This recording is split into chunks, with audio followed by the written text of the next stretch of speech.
morning folks. So we've got a beautiful day in Aberdeenshire. It's always gorgeous here. Rosa and I are up quite early today. So we thought before we do our chores, we'd come over and work with the geese this morning. A couple of weeks ago, or a few vlogs ago, we managed to herd the geese from the market garden all the way across the farm to this area that we have deemed Goose Wood, and we built a small house for them. They've been really enjoying the grazing. They've been getting the grass out of the ditches for us. They've had a rare old time as a goose, but they've eaten through it really quickly. I guess it's still quite early spring for us. We haven't had the best of weather for grass growing yet, so the grass really wasn't that long enough to be able to take 7 geese grazing quite heavily on it, so we were trying to extend their run today. We're taking down the poultry netting and we're just gonna give them a bit of a larger cell so that they get some more food.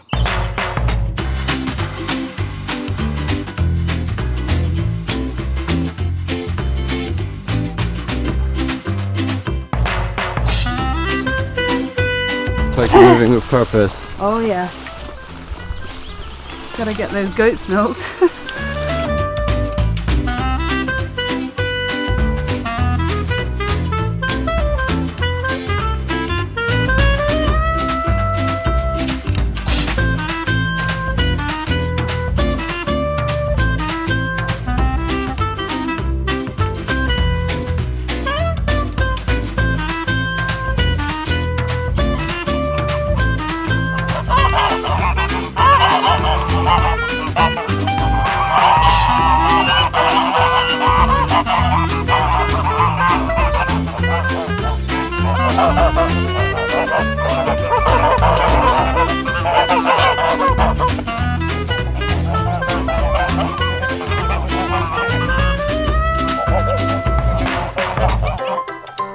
Okay?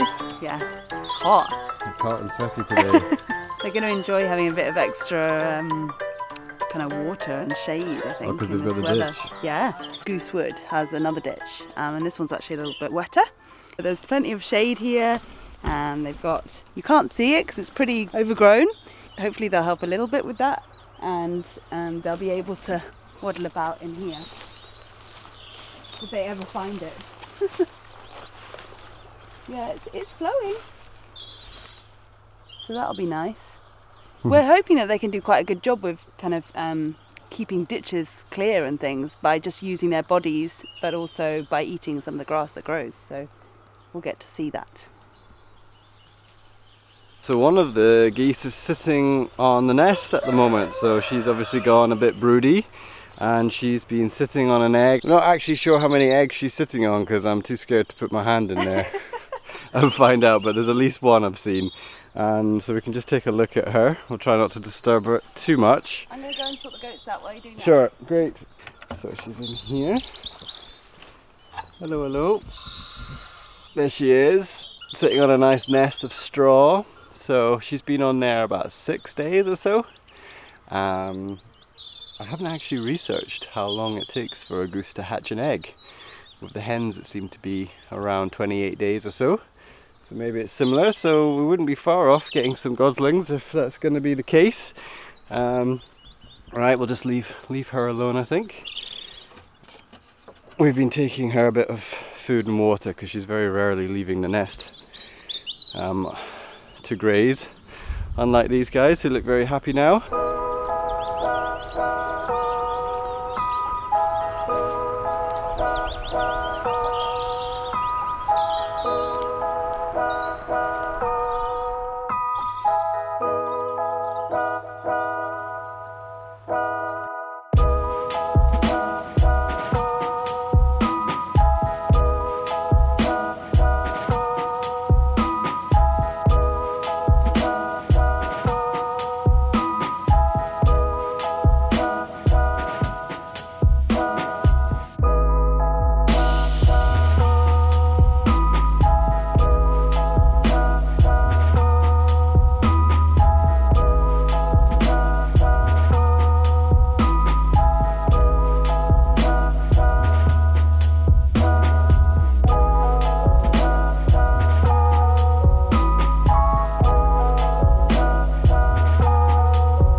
They seem to be pleased with their extension. and just making their way around, checking to see what they can eat, where they can go. Getting quite lost in the deep grass. Just leading a little expedition around their run, seeing what's available for them to eat, seeing where they have the permission to go now. Right, with that done, Rosa's just gone off to milk the goats. I need to go and let the hens out, get the polytunnel opened up today. It's a very hot day, so we need to get some air into the polytunnel, make sure everything's hydrated enough, and then we'll start the day. 1, 2, 3, 4.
Look, let's have a look at the salad.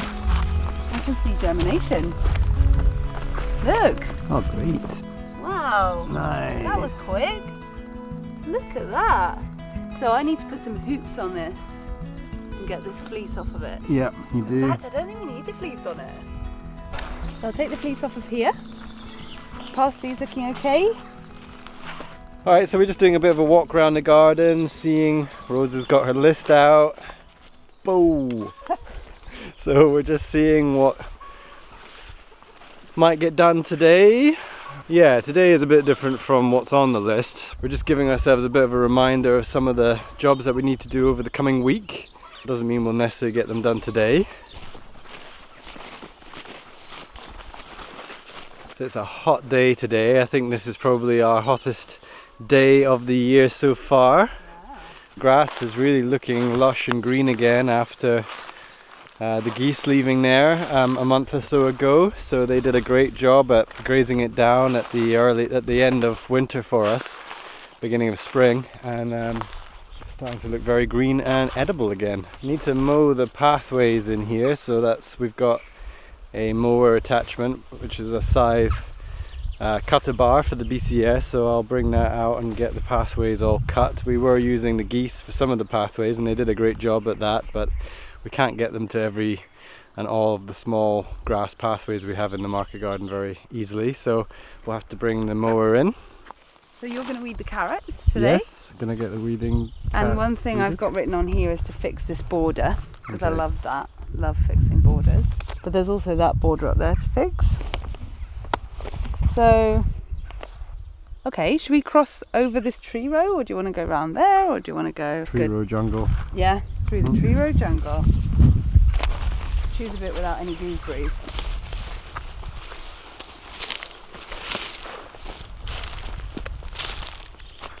So we planted out this chard at the end of last week, and it has survived the weekend, which is good. Yes, so this whole plot is going to be mainly chard and beetroot. We've changed things up a little bit since our initial crop plan. So we've got a bed of beetroot that we planted at the end of last week as well, just down there. And then there's 3 extra beds in this plot. So 2 of them are going to be chard, another one beetroot, and then there's going to be more beetroot where the carrots are just above us there.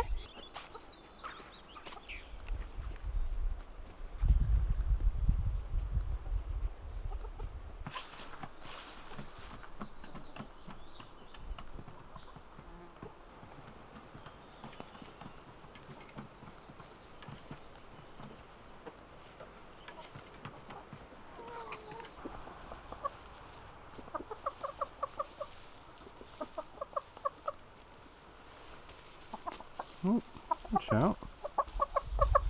God, everyone's doing it. Oh, sunbathing chickens everywhere I step.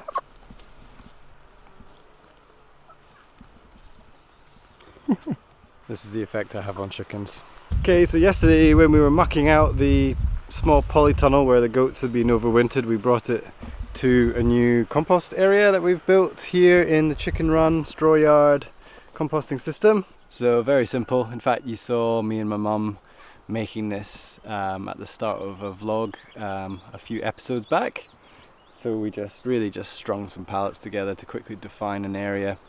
We might change this over time, but for now this is all we need, just as a place to collect the bedding from the goats. Once this gets some water on it, some rain, this will start composting very quickly, heating up to a very good temperature, I'm sure. It's a very perfect blend of carbon and nitrogen materials. It should get pretty hot. That's the start of next year's compost amendments.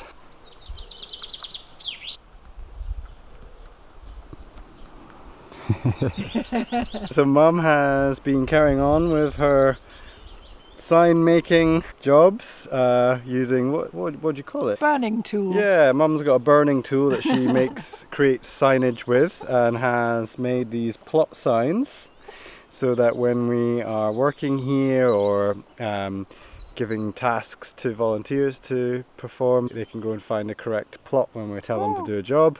So nobody gets lost, visitors, yeah. So today Mum's made a marker for every plot and we're going to bang them in. Alright. 1 down. 6 to go.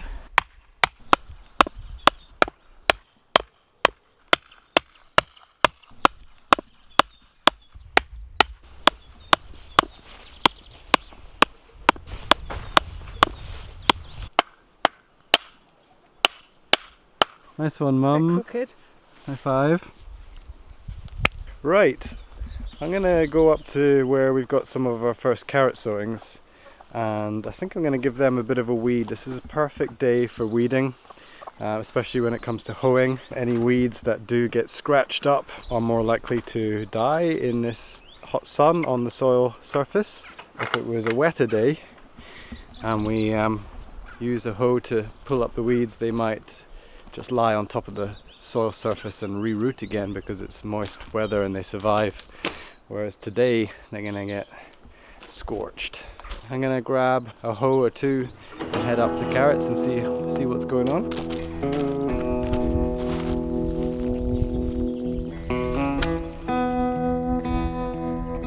Alright, so that's the 2 carrot beds behind me there. Just took off the fleece to have a look to see how things are going. We sowed these a few weeks ago towards the end of April, and we've done 2 beds. One bed has 7 rows, ideally for baby carrots, thinnings, and then larger carrots. The second bed I sowed with 5 rows. The 7 bed row hasn't germinated as well. It's not bad, but there's a few gaps and there's a lot more weeds in that bed. Whereas the second bed with the 5 rows, I'm really pleased with the germination rate. It's a little bit difficult to see in this light. It would be better in the evening, or if we've just watered it and the little carrots show up nicely with their green leaves. But it's a bit weedy in there, so like I said, perfect day for weeding today. So I've got 2 implements that I might use. Regular stirrup hoe or oscillating hoe. Needs a bit of a clean. This is a nice 3-inch wide hoe, so perfect for our bio-intensive spacings. When you've got your crops very close together, you've got to think about how you're gonna cultivate if you are cultivating. And this nice little 3.5-inch hoe gets in the row spacings very well. I've started using this tool when we're doing the carrots or our salad bag mixes, which again are very intensively spaced. And this is a little weeding tool of some sort. I'm not even sure what that's called or even where I got it. I think it's just from, yeah, it's just from Homebase or something like that. I call this my finger weeder, and I've just started using this last year. Just takes a little bit of time. It's not as fast as the oscillating hoe, and of course you've got to bend over a bit more with this. But it's great, just good for detail, and if you've got the time, then put in that time to really make sure you're doing a good job. And I like to just go between the rows with this wee guy. He does a good job. So I think I'll use a combination of the both and we should be good.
Alright, that's the 2 beds weeded. I think I'm going to have to go in there at some point and hand pull a few weeds anyway, just some of the ones that are in the carrot rows. It's a very delicate time this for carrots, they're so small still, so giving them as best a weed as I can. Let the sun frazzle up any weeds I've exposed, and we're just going to keep on watering them, keep on hand pulling weeds. Once they get established with this close spacing, the great thing is that they start to control the weeds themselves through forming a canopy. By putting our crops in at very close spacings, eventually they form a canopy, cabbage leaves touching cabbage leaves, carrot greens touching carrot greens, and what that does is it shades the soil below and stops the weeds growing as viciously as they can. But that's a wee while off yet, so we've got to do a bit of cultivation, a bit of weeding until they reach that point. Worth it for those lovely carrots. Right, it's getting very, very hot. I think Rosa's over at the small polytunnel, so we'll just head over there just now. Okay, so I've just finished digging out the weeds in here. Bit hot? It's a little bit hot, yeah. There's 2 things left. There's an elder tree, and then there's also a hop here. So we're going to dig it up and divide it, and I think some is going to go in the big polytunnel because we've got a bit of space where we do the seeding and stuff. And then we'll just pot some up and decide where it's going to go after that. I've also decided, yeah, on the kind of spacing of the rows, and I think we're going to have a 2 foot wide path here in the middle, and then we're going to have a foot wide bed here with a row of tomatoes, and a foot wide bed here with a row of tomatoes, and then another foot, and then another row of tomatoes here, and another row of tomatoes here. So there's four different types of tomatoes. Packing them in. We are packing them in, so I hope it's not too many in a small space, but we are actually spacing them out quite a distance within the row. So they should, and they're vine tomatoes, whereas last year we grew bush tomatoes and planted them at the spacing that a vine tomato should be planted at. So this year it's vine tomatoes. They can go a lot closer together. You can, by pruning them, you allow a lot more airflow between the tomatoes. So it should be that it's crowded in here, but in a jolly way.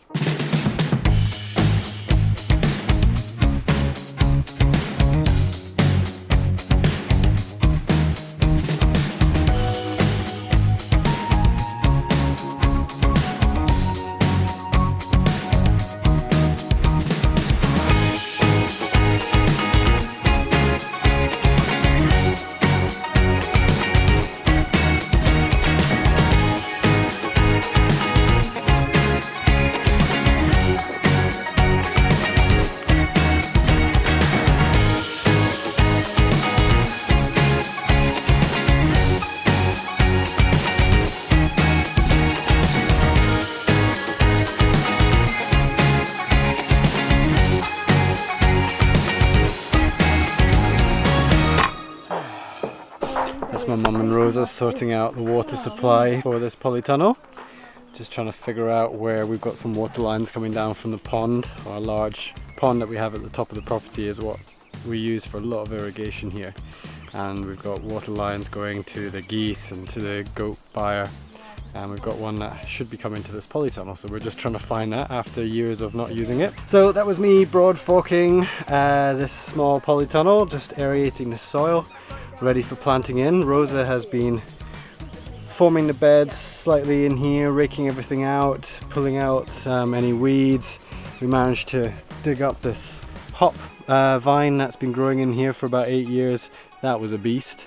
Very difficult to get out, but we did it. So the plan now is to give this place a really good drink. You can see it's very dusty, so we need to give it a really good drink before we think about bringing in any compost. And then we'll give that another drink then, and then we'll plant.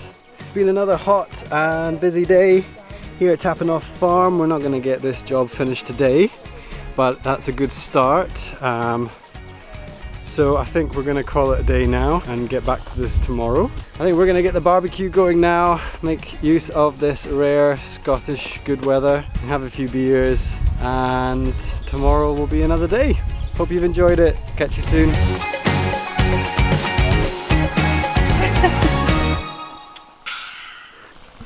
Nice cold beer.